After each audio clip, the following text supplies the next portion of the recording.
भारतीय स्वतंत्रता दिवस के अवसर पर आओ याद करें उन स्वतंत्रता सेनानियों को जिनके बलिदान की वजह से भारत देश आजाद हुआ।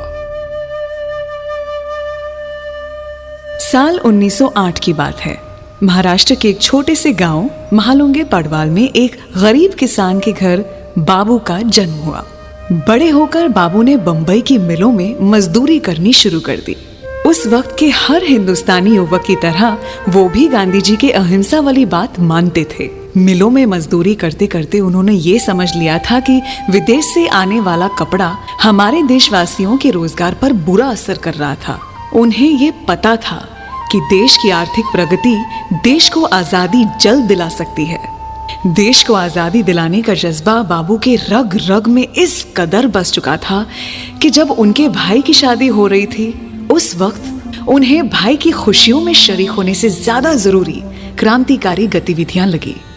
जब उनकी मां का देहांत हुआ तो उन्होंने शोक तो जताया, पर साथ ही ये कहा था कि अब मैं पूरी तरह देश को आजादी दिलाने पर ध्यान दे पाऊंगा।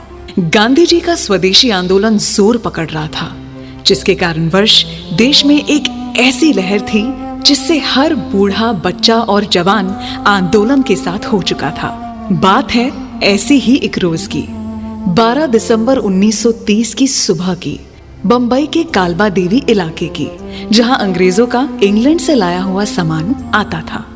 अंग्रेजों का सामान शहर की तरफ ले जा रही ट्रक को देखकर बाबू से रहा नहीं गया। उन्होंने ट्रक के सामने लेट जाना सही समझा।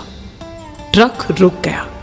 फिर पुलिस आई और बाबू को जोर जबरदस्ती वहां से हटाया गया।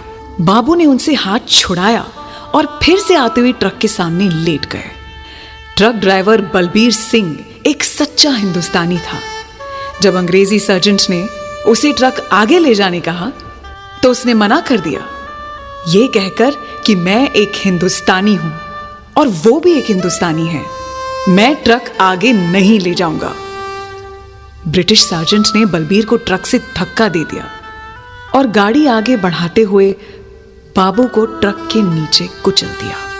बाबू की उम्र महज 22 साल थी। इस शहीद का नाम बाबू गेनू था।